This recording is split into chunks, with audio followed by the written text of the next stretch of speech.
की आवाज। नमस्कार, मैं हूं अमित पालित। क्या तपोवन में आई तबाही सिर्फ एक ट्रेलर था? क्या चमोली में अब बहुत बड़ा खतरा बाकी है? ये सवाल इसलिए उठ रहे हैं क्योंकि जियोलॉजिकल एक्सपर्ट ने बहुत डराने वाला एक दावा किया है। दावा है कि 7 फरवरी को तबाही के बाद ऋषिगंगा नदी में एक झील बन गया है जो चमोली में फिर से तबाही मचा सकती है। श्रीनगर गढ़वाल केंद्रीय विश्वविद्यालय के भूगर्भ वैज्ञानिक प्रोफेसर डॉक्टर नरेश राणा उस जगह पर पहुंचे थे जहां यह झील बनी है। उनका कहना है कि 7 फरवरी को रौठी नदी के साथ आए मलबे से ऋषिगंगा नदी का पानी रुक गया है, जिसके बाद वहां एक झील बन चुकी है। उन्होंने प्रशासन को भी अलर्ट कर दिया है और साफ कह दिया है कि अगर इस झील के पानी को धीरे धीरे नहीं छोड़ा गया तो आने वाले वक्त में बेहद खौफनाक अंजाम हो सकता है। अभी मैं यहाँ पे जो रौठी स्ट्रीम है और जो ऋषिगंगा स्ट्रीम है उसके कॉन्फ्लुएंस के लगभग जस्ट ऊपर मैं यहाँ पे गांव वालों की हेल्प से यहाँ पे पहुँचा हूँ और मैं देख रहा हूँ कि जो फ्लड आया है वो बेसिकली ये क्लियर होता है यहाँ से कि फ्लड जो है वो रौठी स्ट्रीम से ही आया है। और जैसा कि अभी ये लोग मुझे हेल्प कर रहे थे दिखाने में कि ऊपर जो जहाँ से ये चंक कह रहे हैं कि कोई लैंडस्लाइड हुआ है वो ऊपर वो चंक यहाँ से ये लोग आइडेंटिफाई कर रहे हैं क्योंकि इन्होंने उस एरिया को पहले देखा था। लेकिन जो महत्वपूर्ण बात मैं अभी कहना चाहता हूँ और जो बहुत सीरियस बात है वो ये है कि जो ये फ्लड आया था उस फ्लड ने यहाँ पे एक टेम्परेरी डैमिंग की थी और उस टेम्परेरी डैमिंग की वजह से जो ये ऋषिगंगा है जो मेन स्ट्रीम है वो ऋषिगंगा अभी मुझे दिख रही है कि वो ऋषिगंगा अभी पूरी तरह से ब्लॉक है। और उसमें यहाँ से मैं क्लियर देख सकता हूँ कि यहाँ से आप अगर उसको जूम करेंगे तो आपको दिखेगा कि यहाँ से एक ब्लू कलर की लेक दिख रही है। तो ब्लू कलर की लेक का मतलब है कि ये पानी काफ़ी देर से यहाँ पे पॉन्डिंग होना शुरू हो गया होगा और अभी क्योंकि ये काफ़ी स्टेबल है तो काफ़ी पीछे तक शायद गया होगा। मुझे इसके साइज़ के बारे में कोई अंदाज़ा नहीं है क्योंकि यहाँ से ये पूरी तरह से नहीं दिख पा रहा है। लेकिन ये कह सकता हूँ कि ये पूरी तरह से अभी ये जो ऋषिगंगा जो है वो पूरी तरह से अभी ब्लॉक हुई है और इन फ्यूचर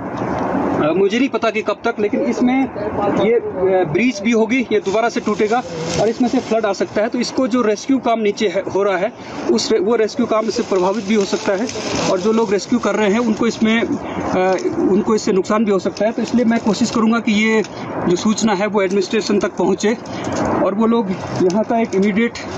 हेली सर्वे करें ताकि इस लेक का जो साइज है वो साइज वो करेक्ट साइज जो है इस लेक का वो निर्धारित करने की कोशिश करें, वो देखने की कोशिश करें कि कितनी बड़ी ये लेक है। कल हम कोशिश करेंगे क्योंकि अभी बहुत देर हो चुकी है, कल हम कोशिश करेंगे कि हम इस रास्ते थोड़ा और आगे जाके उस लेक को फिजिकली देखने की कोशिश करेंगे कि वो कितनी बड़ी लेक है ताकि उसके साइज़ के बारे में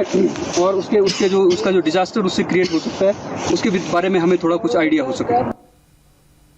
तो डॉक्टर राणा ने जो दावा किया है उसको हम जरा एनिमेशन के जरिए आपको समझाते हैं तो आप समझ पाएंगे कि आखिरकार डॉक्टर राणा क्या बता रहे हैं, उन्होंने क्या एक तरह से चेतावनी दी है और जिससे अगर सावधानी बरती जाए तो हो सकता है कि बड़े हादसे को फिर टाला जा सकता है। तो इस मैप से समझिए, उनका यह कहना है कि जो रौठी नदी है तो रौठी नदी का जो पानी आता है वो ऋषिगंगा में आके मिल जाता है, लेकिन जिस जगह पर ये दोनों नदियां मिलती हैं रौठी नदी और ऋषिगंगा, वहां पर देखिए बोल्डर्स आ गए, बड़े बड़े पत्थर, मलबा जमा हो गया है। तो ये मलबा जमा हो जाने की वजह से इसके पीछे जो पानी आगे की ओर नहीं आ रहा है और यहां पर एक बड़ा सा आर्टिफिशियल लेक तैयार हो रहा है। अब जैसे जैसे यहां पर पानी बढ़ेगा, ये जो यहां पर आप देख रहे हैं मलबा, उस पे क्या होता है, प्रेशर पड़ता है। हो सकता है कि अचानक जब एक साथ पानी निकलेगा तो नीचे ऋषिगंगा होते हुए फिर से तपोवन के पूरे इलाके में यानी धौली गंगा तक वो पानी जाएगा। और 7 फरवरी को जो हमने भयानक एक घटना देखी थी जिसमें फ्लड आने से लोगों की जान चली गई थी, वैसा एक बड़ी घटना हो सकती है, बड़ी दुर्घटना हो सकती है। अगर इसे रोकना है तो फिर से जो हमारे यहाँ पर साइंटिस्ट है उनको कुछ करके जो यहाँ पर जो ब्लॉकेज हुआ है उसको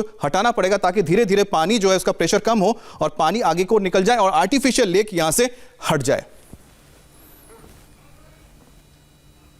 ऋषिगंगा नदी पर एक कृत्रिम झील और बन गई है जिसकी वजह से एक बार फिर फ्लैश फ्लड का खतरा बन गया है। ये जानकारी गढ़वाल यूनिवर्सिटी की तरफ से दी गई है। आपको बता दें कि ऋषिगंगा नदी उत्तरी और पूर्वी धाराओं से मिलकर बनती है। ये फ्लैश फ्लड जो शुरुआत में रविवार को आई वो उत्तरी धारा से आई थी और अपने साथ जो मलबा लेकर आई उसने पूर्वी धारा को रोक दिया, वहां मलबा इकट्ठा हो गया और इसकी वजह से वहां बड़ी मात्रा में पानी इकट्ठा हो गया है या कहें कि एक कृत्रिम झील बनती जा रही है और ये झील कभी भी टूट सकती है। गढ़वाल यूनिवर्सिटी की तरफ से चेतावनी दी गई है कि जल्द से जल्द उस झील को ब्रीच नहीं किया गया तो एक बार फिर फ्लैश फ्लड का खतरा हो सकता है। इस बात का अंदाजा इस बात से लगाया जा सकता है कि ऋषिगंगा नदी का ज्यादातर पानी जिस पूर्वी धारा से आता है वो पूर्वी धारा फिलहाल अवरुद्ध है, जिसका सीधा सा मतलब ये है कि एक और फ्लैश फ्लड का खतरा है। और गढ़वाल यूनिवर्सिटी की तरफ से ये जानकारी डिस्ट्रिक्ट एडमिनिस्ट्रेशन को दे दी गई है ताकि उस लेक के पानी को जल्दी और सीमित तरीके से डिस्चार्ज किया जा सके ताकि एक और फ्लैश फ्लड के खतरे को टाला जा सके। एक टीम गई है जिसने कल ये सूचना दी थी, जिसको कि डॉक्टर नरेश राणा लीड कर रहे हैं, वो भी यंग फैकल्टी हैं, और उन्होंने बताया कि वहाँ पर जहाँ पे एक झील फटी उसके ऊपर एक झील और बन रही है, और अगर उस झील को ब्रीच नहीं किया गया तो फिर ऐसे ही आपदा आएगी जैसी अभी आई है। तो एडमिनिस्ट्रेशन को भी अलर्ट कर दिया और तो शायद वो आज उसको ब्रीच करेंगे, उन्हें करना चाहिए जल्दी से जल्दी,